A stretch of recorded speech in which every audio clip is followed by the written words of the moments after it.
Assalamualaikum warahmatullahi wabarakatuh. Selamat siang teman-teman. Apa kabarnya hari ini? Semoga kita selalu dalam keadaan sehat walafiat. Amin. Nah, pada kesempatan kali ini saya akan memberikan suatu materi pembelajaran, yaitu mengenai pelatihan membuat telur asin dengan baik.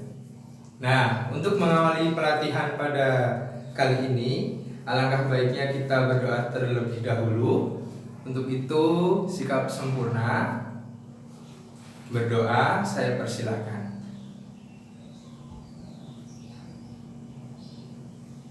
Baik, berdoa selesai. Nah, teman-teman sebelumnya, apakah sudah tahu alat dan bahan apa saja yang kita butuhkan dalam membuat telur asin? Ya, belum tahu ya. Baik, nanti akan saya jelaskan lebih lanjut. Nah, perlu teman-teman ketahui apa sih tujuan diadakannya pelatihan pada kali ini? Yaitu yang pertama adalah agar teman-teman sekalian itu mengetahui atau untuk menambah wawasan teman-teman tentang bagaimana cara membuat telur asin dengan baik. Kemudian di sisi itu yang kedua, teman-teman juga terampil dalam membuat telur asin, begitu. Nah, ini akan menjadi suatu peluang usaha bagi teman-teman sekalian nanti, gitu ya. Kurang lebih seperti itu. Nah, lanjut ke materi pembelajarannya. Sebelumnya kita harus lebih tahu dulu, lebih mengerti dulu mengenai apa saja alat dan bahan yang kita butuhkan dalam membuat telur asin. Nah, yang pertama mengenai alat sendiri, itu ada palu ya teman-teman. Nah, fungsi palu sendiri ini untuk menghaluskan batu bata. Nah, batu bata ini harus halus ya teman-teman. Nah, kemudian yang kedua, tentu bahan utamanya adalah telur asin. Di sini sudah saya siapkan telur asin meskipun tidak banyak. Kemudian ada garam, bisa menggunakan garam halus atau garam kristal ya teman-teman. Kemudian yang ketiga, ini ada abu gosok ya teman-teman. Teman-teman bisa membeli di warung-warung sekitar rumah. Kemudian tadi ada batu bata yang sudah dihaluskan. Ini tinggal dipukul aja pakai palu. Dan kemudian ada air. Ini air dingin biasa ya teman-teman. Dan yang terakhir itu ada ini teman-teman, sarung tangan. Biar ketika proses kita membuat telur asin itu nanti tidak kotor begitu. Nah, langkah pertama yaitu kita mencampurkan terlebih dahulu antara abu gosok dengan batu bata merah ya teman-teman, yang biasa buat di bangunan. Nah, ini sudah saya haluskan. Kemudian kita campur sesuai selera atau sesuai kebutuhan saja, jangan terlalu banyak. Nah, ini kita campur ya teman-teman. Kita campur. Nah, sepertinya cukup. Tapi nanti seandainya dirasa kurang, teman-teman bisa menambahkan lagi. Kemudian kita akan mencampur bata merah tadi, kemudian abu gosok dengan garam. Nah, garam ini nanti yang akan berfungsi sebagai merubah rasa telur murni jadi asin begitu. Nah, kita campurkan terlebih dahulu teman-teman. Kita buka sesuai kebutuhan saja ya, jangan terlalu banyak. Karena nanti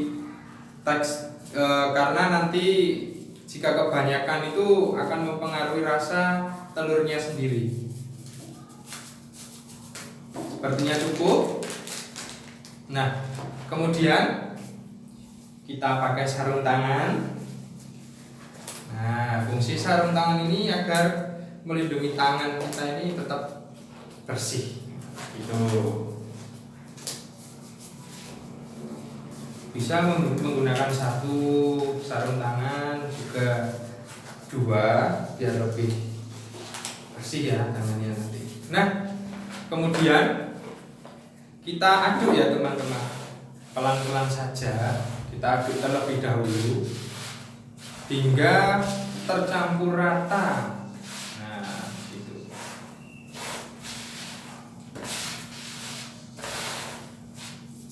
Sepertinya kurang garamnya, kemudian ditambahkan lagi.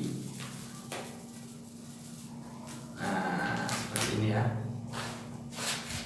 Kita campur hingga rata.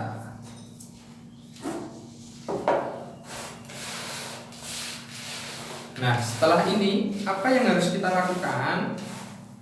Nah, jadi fungsi dari abu gosok, garam, dan bata merah ini nanti akan kita jadikan sebagai pelapis pada telur teman-teman. Nah, ini sudah tercampur ya. Nah, kemudian kita campurkan dari ketiga bahan ini, kita tambahkan air.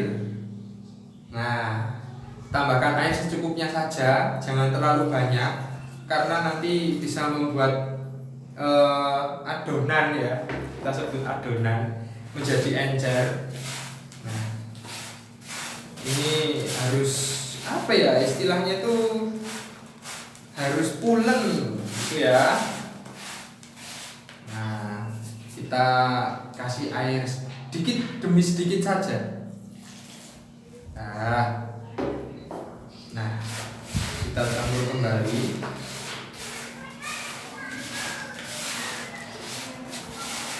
Kita campur, kita aduk hingga rata ya teman-teman. Cara mengaduknya sembarang saja.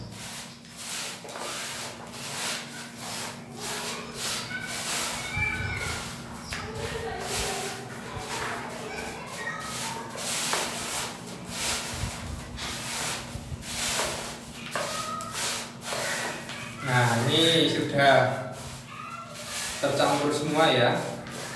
Seperti ini teman-teman. Nah, kemudian langkah selanjutnya itu kita memasukkan atau memberi lapis kepada telur asin, kepada telur murni ya, telur bebek murni. Ini telur bebek ya teman-teman. Nah, jadi ketika kita membeli di pasar atau kepada peternak, telur itu pertama kali seperti ini. Nah, dia lebih kotor.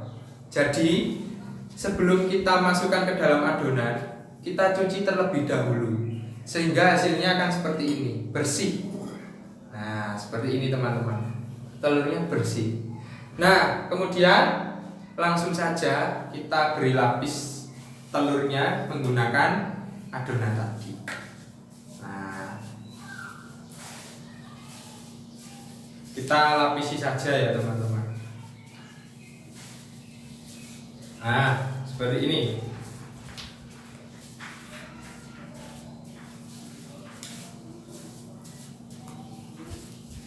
Hingga semua permukaan telur itu tertutup. Nah, seperti ini teman-teman.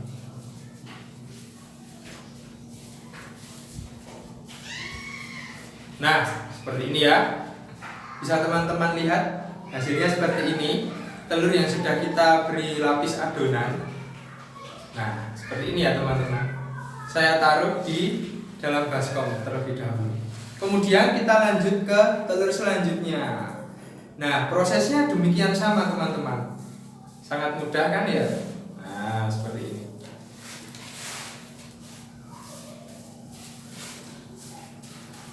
Nah, seperti ini. Pelan-pelan saja, tidak usah terburu-buru agar hasilnya itu maksimal. Karena nanti berpengaruh pada proses penyimpanan. Nah, seperti ini teman-teman.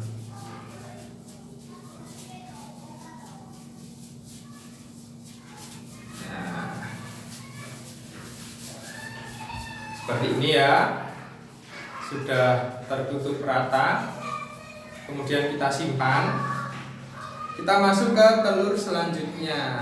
Nah, seperti ini, seperti ini ya. Terus kita lakukan seperti ini.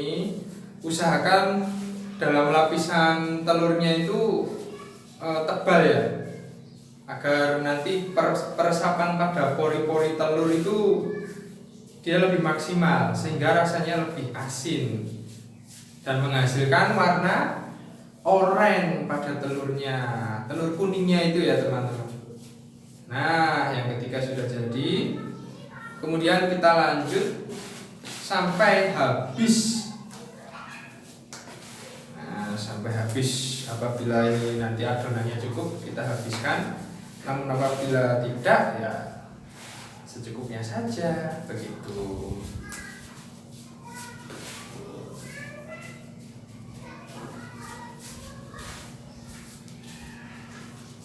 Nah, kita ratakan hingga tertutup.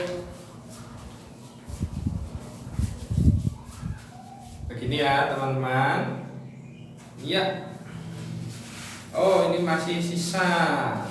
Bisa kita maksimalkan. Telurnya sisa 1. Nah, ini ya. Set. Terus kita lakukan seperti ini hingga telurnya tertutup. Nah, seperti ini.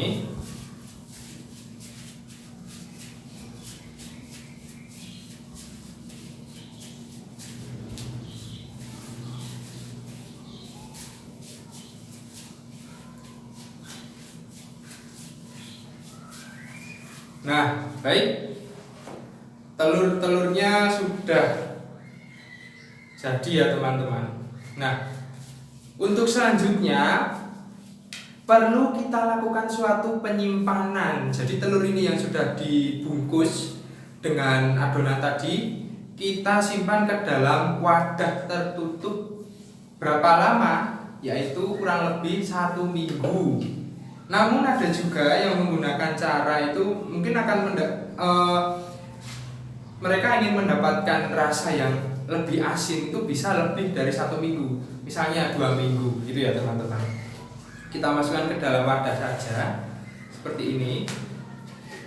Nah, toplesnya terlalu kecil ya. Baik teman-teman, seperti ini. Kita masukkan saja. Ya, hanya cukup 3 ternyata, tidak masalah ya. Kemudian kita tutup secara rapat dengan rapat-rapatnya dan didiamkan selama 1 minggu. Kalau saya 1 minggu saja sudah cukup. Nah, lantas bagaimana langkah selanjutnya? Nah, langkah selanjutnya setelah berada di penghujung waktu, yaitu 1 minggu 7 hari, begitu ya teman-teman. Teman-teman bisa buka kembali wadah atau toplesnya ini, kemudian bersihkan adonan dari telurnya, dan langkah terakhir yaitu merebus telur hingga matang. Nah, langkahnya sederhana seperti itu. Nah, pelatihan pada kali ini sebenarnya menekankan pada teknik pembuatannya ya teman-teman, agar hasil telur yang dihasilkan itu benar-benar maksimal atau rasanya itu benar-benar asin begitu. Nah, ini akan menjadi peluang yang sangat baik pada teman-teman sekalian. Misal teman-teman sekalian ingin membuka suatu usaha ya, kalau di tempat saya itu namanya usaha kecil menengah ya, atau UKM. Itu kita bisa pasarkan atau bisa titipkan di warung-warung terdekat, kemudian berbagi hasil dengan pemilik warung, sehingga akan memberikan dampak yang positif untuk kita sendiri begitu. Nah, mungkin cukup itu saja teman-teman pelatihan pada kali ini. Semoga